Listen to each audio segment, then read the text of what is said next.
Bismillahirrahmanirrahim. Assalamualaikum warahmatullahi wabarakatuh. Berjumpa lagi kita dalam kelas pendidikan Islam tahun 4 dalam bidang sirah. Tajuk kebijaksanaan Nabi Muhammad sallallahu alaihi wasallam. Okey, maksud fatanah. Fatanah tu dalam bahasa Arabnya ialah bijaksana. Jadi mengisahkan mengenai kebijaksanaan Nabi kita Nabi Muhammad sallallahu alaihi wasallam. Okey, maksud fatanah. Fatanah tu apa? Fatanah ialah bijaksana, berakal budi dan juga pandai.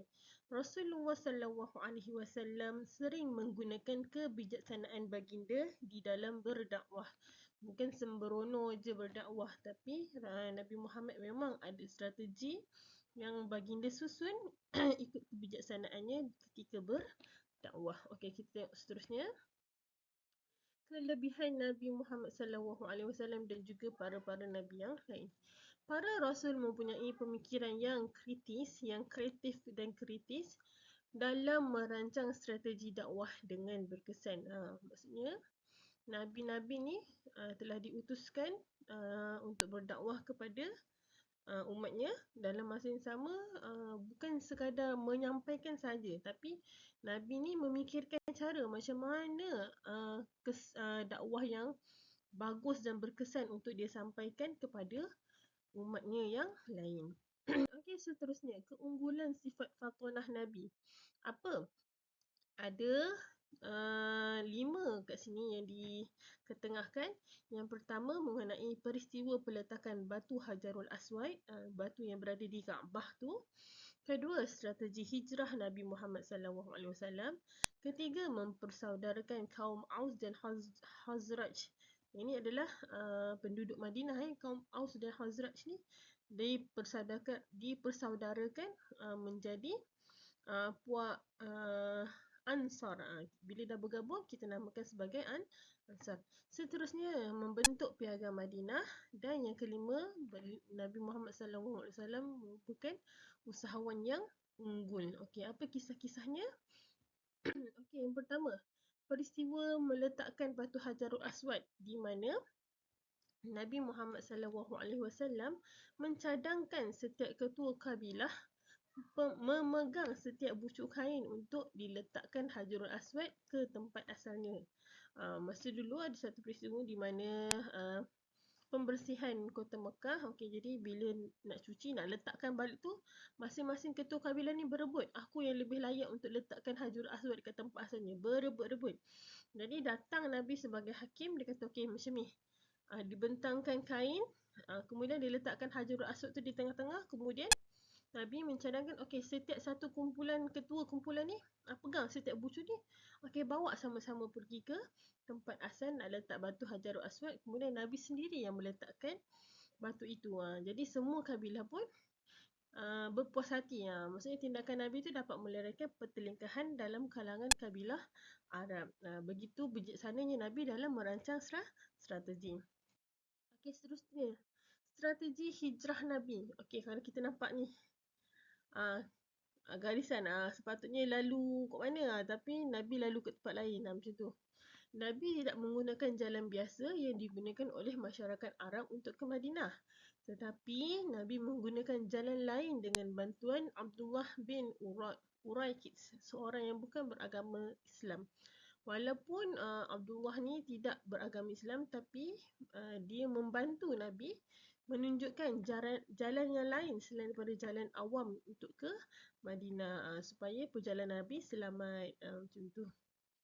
Okey, seterusnya yang ketiga mempersaudarakan Aus dan juga Khazraj, iaitu puak Ansar. Selepas berhijrah, Nabi mempersaudarakan kaum Muhajirin dan juga Ansar. Muhajirin adalah orang Islam yang dari Mekah berhijrah ke Madinah, manakala kaum Ansar pula adalah penduduk asal Madinah yang terdiri daripada puak Aus dan juga Khazraj.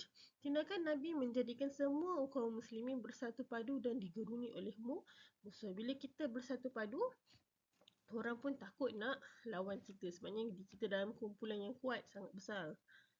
Okey, itu adalah pentingnya kita kena mempersaudarakan setiap kaum tu. Okey, seterusnya adalah membentuk piagam Madinah. Apabila tiba di bandar, Nabi telah mewujudkan piagam Madinah yang mengandungi prinsip penting hubungan penduduk Madinah. Jadi itu adalah antara strategi yang Nabi lakukan bila Nabi sampai saja kat Madinah. Bukan macam sampai je, oh tak tahu. Apa nak buat Macam mana nak buat? Tak ada. Nabi dah rancang siap dah. Sampai je terus laksanakan. Macam tu. Okey, seterusnya Nabi juga merupakan usahawan yang unggul. Rasulullah SAW merupakan usahawan yang berjaya. Baginda diamanahkan untuk menguruskan perniagaan Siti Khadijah yang ketika itu belum lagi menjadi isteri baginda. Maksudnya Siti Khadijah ni adalah seorang hartawan yang kaya raya di Mekah yang menjalankan pelbagai jenis perniagaan. Kemudian diamanahkan Nabi ni untuk mengetuai bisnes dia. Bisnes Siti Khadijah. Dari situlah Nabi Khadijah terpikat dengan kejujuran amanahnya Nabi, kemudian disunting untuk dia tanyakan untuk menjadi suaminya. Okey, seterusnya baginda memperoleh keuntungan yang lebih berbanding usahawan lain. Kerana kebijaksanaan dan juga kejujurannya. Yang lain pun dapat hasil untung, tapi Nabi tu berganda-ganda dapat keuntungan tu kerana kebijaksanaan dan kejujuran baginda. Okey, seterusnya mengenai topik meneladani sifat fatanah. Okey, apa contohnya? Contoh teladan dia mengenai Nabi Muhammad SAW menggunakan kebijaksanaan baginda untuk meleraikan persengketaan dan menamatkan permusuhan. Contohnya tadilah yang ketua kabilah ni berebut-rebut ni. Macam mana, siapa yang layak nak letak Hajarul Aswad. Jadi baginda menyuruh setiap ketua kabilah ni memegang setiap bucu kain.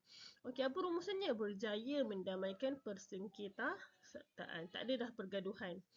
Okey, seterusnya teladan yang kedua. Nabi Muhammad SAW berdikari dan juga jujur dalam setiap pekerjaan yang dilakukan. Apa rumusan dia? Merancang sesuatu dengan teliti sebelum melakukan pekerjaan dan tugas. Bukan dapat tugasnya terus buat, lepas tu tengah-tengah jalan baru nak fikir, macam mana nak buat ni? Tak, dia dah. Nabi dah rancang dulu sebelum melaksanakan sesuatu tugasan dan pekerjaan. Okey, seterusnya yang ketiga. Apa yang berlaku? Nabi Muhammad SAW mengukuhkan kesatuan kaum muslimin dan menjadikan mereka bersaudara. Contohnya, puak Aus dan Khazraj jadi duduk dalam satu kaum, iaitu kaum Ansar. Kemudian orang Islam Mekah yang berhijrah ke Madinah iaitu dinamakan kaum Muhajirin juga dipersaudarakan dengan puak Ansar iaitu penduduk asal Madinah itu sendiri. Jadi apa rumusan didapat di sini? Utamakan perpaduan dan kesepakatan. Daripada sikit bergabung menjadi besar. Okey, seterusnya Nabi Muhammad SAW menetapkan peraturan agar hidup sentiasa harmoni dan juga teratur seperti mana di dalam piagam Madinah. Rumusannya peraturan dan berusaha untuk mematuhinya. Jadi semua orang tu, setiap peraturan tu kita kena mematuhi dia. Jangan buat tapi kita tak amalkan. Tak bagus macam tu. Okey, seterusnya. Apa lagi? Teladan kebijaksanaan Nabi Muhammad dalam mengamalkan nilai-nilai murni dalam setiap urusan. Merupakan rahsia kejayaan Nabi sebagai usahawan. Apa yang Nabi buat? Jadi, berusaha gigih dan tekun untuk berjaya. Bukan duduk relax je, tunggu je. Mungkin Nabi menyapa pelanggan-pelanggan dengan berhemah, berlemah lembut dalam berjual beli, jujur, amanah, tak tipu timbangan dan sebagainya. Okey, sebagai rumusannya, teladani kecerdikan dan kebijaksanaan Nabi Muhammad SAW untuk tujuan kebaikan, kerana Nabi adalah contoh tauladan sebaik-baik umat yang perlu kita contohi. Itu adalah Nabi kekasih Allah. Okey, wallahu a'lam bisawab. Setakat ni saja kelas kita pada hari ini. Assalamualaikum warahmatullahi wabarakatuh.